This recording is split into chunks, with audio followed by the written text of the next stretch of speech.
کیا آپ تصور کر سکتے ہیں اس دور کا کہ جب بیٹی پیدا ہو تو باپ کا چہرہ شرم سے کالا پڑ جاتا تھا؟ وہ اپنی بیٹیوں کو یا زندہ دفن کر دیتے تھے یا ذلت والی زندگی دیتے تھے۔ اور حیرت کی بات یہ ہے کہ یہ فرشتوں کو اللہ کی بیٹیاں کہتے تھے۔ اللہ تعالیٰ نے اس منافقت پر کیا سخت تنبیہ دی۔ آج ہم جانیں گے کہ مصیبت کے وقت اللہ کو پکارنا اور خوشحالی میں شرک کرنا کن لوگوں کا کام ہے۔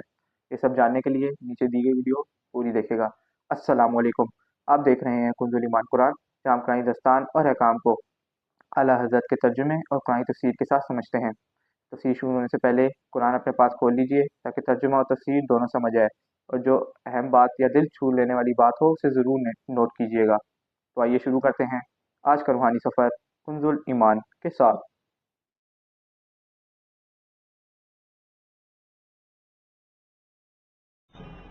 سورہ نحل کا 7واں رکوع اور 14ویں پارے کا 13واں رکوع۔ وقال اللہ لا تتخذوا الہین اثنین، اور اللہ نے فرمایا دو خدا نہ ٹھہراؤ۔ انما هو الہ واحد، وہ اللہ ایک ہی معبود ہے۔ فإیایا فرہبون، تو خاص مجھ ہی سے ڈرو۔ وَلَهُ مَا فِي السَّمَاوَاتِ وَالْأَرْضِ، اور اسی کا ہے جو کچھ آسمانوں میں ہے اور جو کچھ زمین میں ہے۔ وَلَهُ الدِّينُ وَاصِبًا، اور اسی کی فرما برداری لازم ہے۔ أَفَغَيْرَ اللَّهِ تَتَّقُونَ، تو کیا تم اللہ کے سوا کسی دوسرے سے ڈرو گے؟ وَمَا بِكُم مِّن نِعْمَةٍ، تمہارے پاس جو بھی نعمت ہے، فَمِنَ اللَّهِ، وہ اللہ کی طرف سے ہے۔ ثُمَّ إِذَا مَسَّكُمُ الضُّرُّ، پھر جب تمہیں تکلیف پہنچتی ہے، فَإِلَيْهِ تَجْأَرُونَ، تو اسی کی طرف پناہ ڈھونڈتے ہو۔ جب مصیبت آتی ہے تو اسی کو یاد کرتے ہو۔ ثُمَّ إِذَا كَشَفَ الضُّرَّ عَنْكُمْ، پھر جب وہ تم سے تمہاری تکلیف کو دور کر دے، اذا فریق منکم بربہم یشرکون، تو تم میں سے ایک گروہ وہ ہے جو اپنے رب کے ساتھ برابر والے ٹھہراتا ہے، وہ اللہ کے علاوہ دوسرے خدا مقرر کرتا ہے۔ لیکفروا بما آتیناہم، تاکہ وہ ہماری نعمتوں پر ناشکری کریں۔ فتمتعوا، تو تم فائدہ اٹھا لو۔ فسوف تعلمون، ان قریب تم اپنا انجام جان لو گے۔ وَيَجْعَلُونَ لِمَا لَا يَعْلَمُونَ نَصِيبًا مِّمَّا رَزَقْنَاهُمْ، اور جو روزی ہم نے انہیں دی اس میں سے وہ ان جھوٹے خداؤں کے لیے حصہ مقرر کرتے ہیں جن جھوٹے خداؤں کو وہ جانتے بھی نہیں۔ تاللہ، اللہ کی قسم، لَتُسْأَلُنَّ عَمَّا كُنْتُمْ تَفْتَرُونَ، تم جو من گھڑت باتیں کہتے ہو اس کے بارے میں تم سے ضرور بضرور پوچھا جائے گا۔ وَيَجْعَلُونَ لِلَّهِ الْبَنَاتِ سُبْحَانَهُ، وہ اللہ کے لیے بیٹیاں ٹھہراتے ہیں۔ وہ کہتے ہیں کہ اللہ نے فرشتوں کو بنایا اور یہ فرشتے اللہ کی بیٹیاں ہیں۔ سبحانہ، اللہ کو پاکی ہے۔ وَلَهُم مَّا يَشْتَهُونَ، اللہ کے لیے تو انہوں نے بیٹیاں ٹھہرائیں اور ان کے لیے وہ جو وہ چاہتے ہیں، یعنی خود بیٹیوں سے ذرا بھی محبت نہیں کرتے، بیٹیوں سے تو انہیں بڑی نفرت ہے۔ مشرکین مکہ تو جس چیز سے انہیں اپنے لیے نفرت ہے وہ انہوں نے اللہ کے لیے ٹھہرائی، اور اپنے لیے ان کو بیٹے چاہیے۔ بیٹیوں سے نفرت کا عالم کیا تھا؟ وَإِذَا بُشِّرَ أَحَدُهُم بِالْأُنثَىٰ، اور جب ان میں سے کسی ایک کو بیٹی کی خوشخبری دی جاتی، ان میں سے کسی ایک کو بیٹی کی خوشخبری دی جاتی ہے، ظَلَّ وَجْهُهُ مُسْوَدًّا، تو سارا دن اس کا منہ کالا رہتا ہے، وَهُوَ كَظِيمٌ، اور وہ غصے میں بھرا رہتا ہے۔ اتنی تو انہیں پریشانی ہے بیٹی سے۔ يَتَوَارَىٰ مِنَ الْقَوْمِ مِنْ سُوءِ مَا بُشِّرَ بِهِ، اس بشارت کی برائی کی وجہ سے لوگوں سے چھپتا پھرتا ہے، یعنی بیٹی کی پیدائش پہ انہیں اتنی شرم آتی ہے کہ شرم کے مارے لوگوں سے چھپتے پھرتے ہیں۔ أَيُمْسِكُهُ عَلَىٰ هُونٍ، اور سوچتا ہے کیا اسے ذلت کے ساتھ رکھے گا، أَمْ يَدُسُّهُ فِي التُّرَابِ، یا اسے مٹی میں دبا دے گا۔ تو اپنے لیے تو بیٹی سے ایسی نفرت، اور فرشتوں کو انہوں نے اللہ کی بیٹیاں قرار دیا۔ أَلَا سَاءَ مَا يَحْكُمُونَ، سن لو وہ بہت ہی برا حکم لگاتے ہیں۔ بہت ہی بری بات وہ کہتے ہیں۔ بیٹیوں سے جو نفرت تھی ان کی، اس کا عالم یہ تھا کہ وہ بیٹیوں کو نہ صرف منحوس سمجھتے تھے بلکہ گندگی کے کیڑے سے بھی زیادہ اسے برا سمجھتے تھے۔ آج لوگ بڑا شور مچاتے ہیں اور وہ مغربی باتوں سے متاثر ہو کر مغرب کی مثال دیتے ہیں کہ جناب عورتوں کو یہ حقوق دیے، وہ حقوق دیے۔ یہ صرف میڈیا کا جو کرتا دھرتا ایک نظام ہے۔ میڈیا نے برائی کو اچھائی بنا کر پیش کیا ہے، ورنہ عورتوں کو سب سے زیادہ حقوق اسلام نے دیے ہیں، اور جو اسلام کی تعلیمات ہیں وہ عورتوں کے حق میں بہتر ہیں۔ نبی اکرم صلی اللہ علیہ وآلہ وسلم کی خدمت میں ایک صاحب حاضر ہوئے، وہ اسلام لے آئے، مسلمان ہو گئے، لیکن ان کا معاملہ یہ تھا، علامہ قرطبی علیہ رحمۃ تفسیر قرطبی میں فرماتے ہیں، ان کا مسئلہ یہ تھا کہ وہ سارا دن غمگین رہتے تھے۔ حضور کی مجلس میں سب سے زیادہ غمگین وہی رہتے ہیں، کسی نہ کسی ہر وقت کسی فکر میں ہوتے تھے۔ ایک دن نبی اکرم صلی اللہ علیہ وآلہ وسلم نے فرمایا کہ آپ ہر وقت پریشان کیوں رہتے ہیں؟ تو انہوں نے عرض کیا، رسول اللہ صلی اللہ علیہ وسلم، زمانے جاہلیت میں مجھ سے ایک ایسا بڑا گناہ ہو چکا ہے کہ وہ گناہ جب بھی مجھے یاد آتا ہے تو میں رنجیدہ ہو جاتا ہوں۔ تو آپ صلی اللہ علیہ وآلہ وسلم نے فرمایا کہ جو شخص گناہ سے توبہ کرے، ایمان لے آئے تو اللہ اس کے سارے گناہ بخش دیتا ہے۔ تو انہوں نے عرض کیا، رسول اللہ صلی اللہ علیہ وسلم، وہ گناہ ایسا ہے کہ مجھے ڈر لگتا ہے کہ پتہ نہیں میری بخشش ہوگی کہ نہیں۔ پھر انہوں نے نبی اکرم صلی اللہ علیہ وآلہ وسلم کی بارگاہ میں اس گناہ کا ذکر کیا۔ انہوں نے کہا کہ میرا تعلق اس قبیلے سے تھا کہ جو قبیلے والے بچی کی پیدائش پر اسے زندہ زمین میں دفن کر دیا کرتے تھے۔ میرے یہاں بچی کی ولادت ہوئی، وہ اتنی خوبصورت تھی، اتنی پیاری تھی کہ اس کی ماں نے مجھ سے کہا کہ اسے تم دفن نہ کرنا۔ میں نے بھی اسے دیکھا تو مجھے بہت اچھی لگی اور میں اس کی محبت میں مبتلا ہوا، تو میں نے اس بچی کو دفن نہ کیا۔ لیکن چاروں طرف سے لوگ مجھے ملامت کرتے، ذلیل کرتے، لوگ میرا مذاق اڑاتے اور اس پر مجھے تانے دیتے۔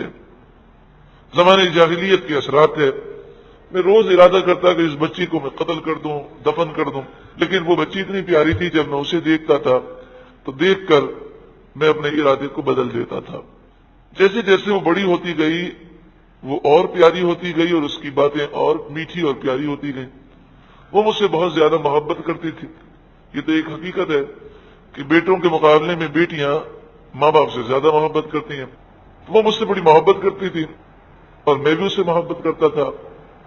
وہ اپنے ننھے ننھے ہاتھ میرے چہرے پر پھیرتی، میں اسے بڑا پیار کرتا، لیکن زمانے جاہلیت کے خیالات بار بار آتے تھے اور ان خیالات کی وجہ سے میں سوچ لیتا، پھر اپنا ارادہ ترک کر دیتا۔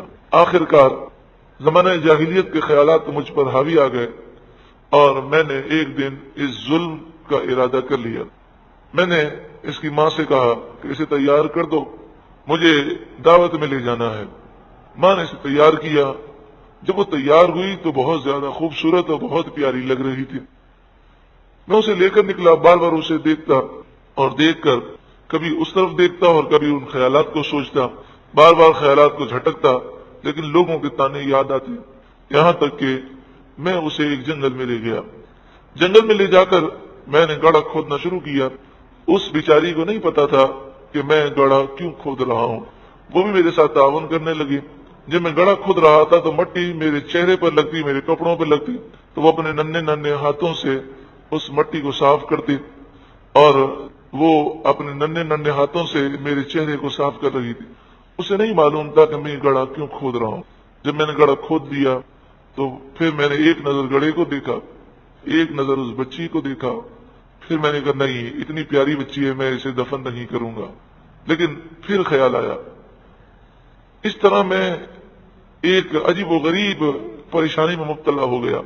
کبھی زمانے جاہلیت کے خیالات، لوگوں کے تانے طنز آتے اور کبھی بچی کی محبت، یہاں تک کہ شیطان مجھ پر حاوی ہوا اور میں نے اس بچی کو پکڑا اور پکڑ کر میں اسے گڑھے میں ڈالنے لگا تو بچی کہتی ہے، ابا جان مجھے تم قتل مت کرنا، تم مجھے مارنا نہیں۔ بس یہ جملہ سن کر میں نے بچی کو چھوڑ دیا۔ 3 دفعہ ایسا ہوا، لیکن پھر شیطان غالب ہوا اور میں نے بچی کو گڑھے میں پھینک دیا۔ وہ چلانے لگی تو اس کی آواز ایسی تھی کہ میں بے بس ہو گیا اور میرا دل چاہا کہ میں گڑھے سے نکال لوں، لیکن شیطان نے مجھے مشورہ دیا اور میں نے پتھر لیا اور پتھر مارنے شروع کیے، یہاں تک کہ اس کا سر پھٹ گیا اور وہ خون سے نہا گئی، اور آخر کار اس کی آواز آنی بند ہو گئی اور میں نے اس پر مٹی ڈال دی۔ یا رسول اللہ، یہ وہ گناہ ہے کہ جب مجھے یاد آتا ہے تو مجھے بے چین کر دیتا ہے۔ وہ اپنا واقعہ سناتے رہے، ان کی توجہ نہ رہی۔ انہوں نے دیکھا تو رسول اللہ زار و قطع رو رہے تھے، صحابہ کرام رو رہے تھے، اور میرے آقا کی ہچکیاں بن گئیں، اور آپ نے فرمایا، اے بندے، تو نے یہ واقعہ سنا کر ہمیں سخت رنجیدہ کر دیا، ہمارے دلوں کو تو نے ٹکڑے ٹکڑے کر دیا، تو نے ایسا ظلم کیا۔ زمانے جاہلیت کے کسی کام کی وجہ سے اگر میں کسی کو سزا دیتا اور اس پر حد جاری کرتا تو تجھ پر جاری کرتا، مگر بات یہ ہے کہ جو شخص ایمان لے آتا ہے اللہ اس کے گناہ معاف کر دیتا ہے، مگر تو نے یہ واقعہ سنا کر ہمارے دلوں کو بڑا رنجیدہ کر دیا۔ تو جو لوگ آج یہ کہتے ہیں کہ مغرب نے عورتوں کو حقوق دیے ہیں، حقیقت میں اگر میرے محبوب نہ آتے تو ان عورتوں کی حیثیت گندگی کے ایک معمولی کیڑے سے بھی بدتر تھی۔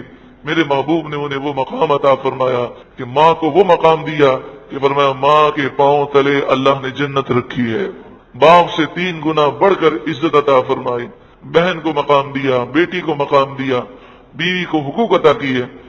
ظلم ہے، ظالم ہیں وہ عورتیں، ناشکری ہیں وہ عورتیں جو اس آقا محبوب صلی اللہ علیہ وآلہ وسلم کی تعلیمات کو چھوڑ کر یہود و نصارہ اور فیشن کی پیروی کریں۔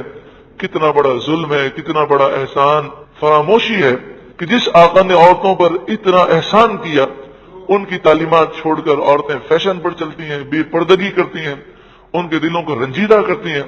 ذرا سوچیں کہ جو آقا بے پردگی کو سخت ناپسند کرتے ہیں، جب مسلمان عورتیں بے پردگی کرتی ہوں گی تو میرے آقا کتنے رنجیدہ ہوتے ہوں گے۔ اللہ رب العالمین مسلمانوں کے حال حال پر کرم فرمائے۔ آج دین سے دوری کی وجہ سے، شادی کی ناجائز رسومات کی وجہ سے، آج جب بیٹی پیدا ہوتی ہے تو انسان پریشان ہو جاتا ہے۔ کیوں؟ کیا اسے رسول اللہ صلی اللہ علیہ وآلہ وسلم کی بشارتوں میں یقین نہیں؟ یقین ہے، لیکن معاشرے کی جو غلط رسومات ہیں وہ یہ سوچتا ہے کہ ایک بیٹی کی شادی کرنے کے لیے مجھے 40 لاکھ چاہیے، 10 لاکھ چاہیے، 20 لاکھ چاہیے، میں کہاں سے لاؤں گا؟ اگر دوسری بیٹی ہو جائے، تیسری ہو جائے، چوتھی ہو جائے، 5ویں ہو جائے تو وہ تو اس تصور سے بوڑھا ہو جاتا ہے۔